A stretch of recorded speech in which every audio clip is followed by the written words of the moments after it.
ಆಚಿ chilli powder ಸಖತ್ ಖಾರ ಬಣ್ಣ ಮತ್ತು ರುಚಿ ಆಚಿ ಚಿಲ್ಲಿ ಪೌಡರ್. ಬೆಂಗಳೂರಿನಲ್ಲಿ ಹೂಡಿಕೆ ಮಾಡಿ ಅಂತ ದಾವೋಸ್ನಲ್ಲಿ ಡಿಕೆ ಹೇಳಿರುವಂಥದ್ದು. ನಮ್ಮದು ಭವಿಷ್ಯದ ನಗರ, ದಕ್ಷ ಆಡಳಿತದ ರಾಜ್ಯ.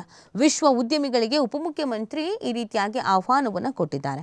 ಬೆಂಗಳೂರು ಭವಿಷ್ಯದ ನಗರವಾಗಿದ್ದು ಹವಾಗುಣ, ಸಂಸ್ಕೃತಿ, ಮಾನವ ಸಂಪನ್ಮೂಲ ಅತ್ಯುತ್ತಮವಾಗಿದೆ. ವಿಶ್ವದ ಅನೇಕ ಕಂಪನಿಗಳು ಬೆಂಗಳೂರಿನಲ್ಲಿ ನೆಲೆಯೂರಿ ಬೆಳೀತಾ ಇದೆ.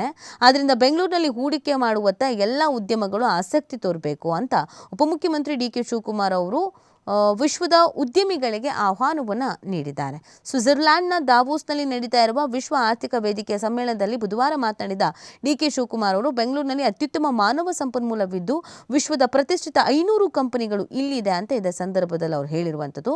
ಆರ್ಥಿಕ ತಜ್ಞೆ ಮೈಸೂರು ಮೂಲದ ಗೀತಾ ಗೋಪಿನಾಥ್ ಅವರನ್ನ ದಾವೋಸ್ನಲ್ಲಿ ಭೇಟಿಯಾಗಿರುವಂಥದ್ದು. ಉಪಮುಖ್ಯಮಂತ್ರಿ ಡಿಕೆ ಶಿವಕುಮಾರ್ ಅವರು ಒಂದು ಸ್ವಲ್ಪ ಹೊತ್ತುಗಳ ಕಾಲ ಚರ್ಚೆಯನ್ನು ಕೂಡ ಮಾಡಿದ್ದಾರೆ. ಸೊ ಇದೇ ಸಂದರ್ಭದಲ್ಲಿ ಅವರು ಬೆಂಗಳೂರಿನಲ್ಲಿ ಹೂಡಿಕೆ ಮಾಡಿ ಅಂತ ಕರೆಯನ್ನು ಕೊಟ್ಟಿರುವಂಥದ್ದು.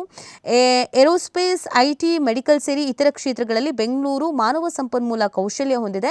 ಕರ್ನಾಟಕದಲ್ಲಿ 70 ಮೆಡಿಕಲ್ ಕಾಲೇಜುಗಳಿದ್ದು ಪ್ರತಿ ವರ್ಷ 1.50 ಲಕ್ಷ ಆರೋಗ್ಯ ಕ್ಷೇತ್ರದ ಸಿಬ್ಬಂದಿ ಸಿದ್ಧರಾಗ್ತಾ ಇದ್ದಾರೆ. ಹೀಗಾಗಿ ಬೆಂಗಳೂರು ಮತ್ತು ಕರ್ನಾಟಕದಲ್ಲಿ ಹೂಡಿಕೆ ಮೂಲಕ ಎಲ್ಲರೂ ಒಟ್ಟಾಗಿ ಸೇರಿ ಪ್ರಗತಿಯತ್ತ ಸಾಗಬಹುದಾಗಿದೆ ಅನ್ನೋದನ್ನ ಇದೇ ಸಂದರ್ಭದಲ್ಲಿ ಅವರು ಹೇಳಿದ್ದಾರೆ.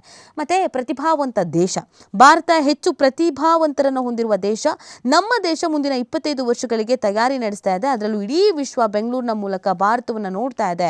ಬೆಂಗಳೂರು ಏಷ್ಯಾದ ಐಟಿ ರಾಜಧಾನಿ. ಭಾರತದ ಜನಸಂಖ್ಯಾ ಪ್ರಮಾಣದಲ್ಲಿ ನಗರ ಪ್ರದೇಶದಲ್ಲಿಗೆ 40% ಮುಂದಿನ 25 ವರ್ಷಗಳಲ್ಲಿ 50% ಏರಿಕೆಯಾಗುವ ನಿರೀಕ್ಷೆಯೂ ಇದೆ. ಅದಕ್ಕಾಗಿ ನಾವು ಈಗಿನಿಂದಲೇ ಅಗತ್ಯ ಸಿದ್ಧತೆ ಮಾಡಿಕೊಳ್ತಾ ಇದ್ದೇವೆ ಅಂತ ವಿವರಿಸಿದ್ದಾರೆ.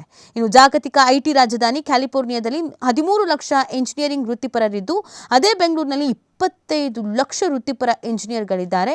ಇದು ಬೆಂಗಳೂರಿನ ಶಕ್ತಿ. ವಿಶ್ವದ ನಾಯಕರು ಮತ್ತು ಉದ್ಯಮಿಗಳು ಬೆಂಗಳೂರಿನತ್ತ ಆಕರ್ಷಿತರಾಗಿದ್ದಾರೆ. ಹೀಗಾಗಿ ಬೆಂಗಳೂರಿನ ಸಂಚಾರ ಹಾಗೂ ಮೂಲ ಸೌಕರ್ಯ ವೃದ್ಧಿಗೆ ಹೆಚ್ಚಿನ ಆದ್ಯತೆ ನೀಡಲಾಗಿದೆ ಅಂತ ಕೂಡ ಇದೇ ಸಂದರ್ಭದಲ್ಲಿ ಅವರು ಮಾತನಾಡಿದ್ದಾರೆ. ಅತ್ಯುತ್ತಮ ಸಾರಿಗೆ ವ್ಯವಸ್ಥೆ ನಮ್ಮಲ್ಲಿದೆ ಅನ್ನೋದನ್ನು ಕೂಡ ಹೇಳಿರುವಂಥದ್ದು.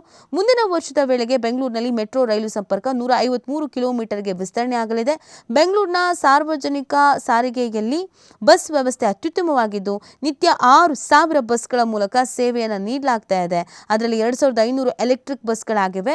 ಕರ್ನಾಟಕದಲ್ಲಿ ದಕ್ಷ ಆಡಳಿತವಿದ್ದು ಎಲ್ಲ ರೀತಿಯ ಸಹಕಾರ ನೀಡಲಾಗುವುದು. ಜೊತೆಗೆ ಕರ್ನಾಟಕದ 2 ಮತ್ತು 3ನೇ ಹಂತದ ನಗರಗಳಲ್ಲೂ ಉತ್ತಮ ಸಾರಿಗೆ ವ್ಯವಸ್ಥೆ ಇದ್ದು 2045ರ ಗುರಿಯನ್ನ ಇಟ್ಕೊಂಡು ರಾಜ್ಯದಲ್ಲಿ ಸಾರಿಗೆ ಸಂಪರ್ಕ ಅಭಿವೃದ್ಧಿಪಡಿಸಲಾಗ್ತಾ ಇದೆ ಅಂತ ಇದೇ ಸಂದರ್ಭದಲ್ಲಿ ಅವರು ಹೇಳಿದ್ದಾರೆ. ಸೊ ಹೂಡಿಕೆ ಮಾಡುವಂಥ ನಿಟ್ಟಿನಲ್ಲಿ ಏನು ಪ್ಲಾನ್ ಆಗ್ತಾ ಇದೆ, ಬೆಂಗಳೂರಿನಲ್ಲೇ ಹೂಡಿಕೆ ಮಾಡಿ ಅಭಿವೃದ್ಧಿ ಆಗ್ತಾ ಇದ್ದೀವಿ, ನಮ್ಮಲ್ಲಿ ಎಲ್ಲ ರೀತಿಯಾದಂಥ ಆಪ್ಷನ್ಸ್ಗಳು ಇದೆ ಅನ್ನೋದನ್ನು ಇದೇ ಸಂದರ್ಭದಲ್ಲಿ ಅವರು ಹೇಳಿದ್ದಾರೆ.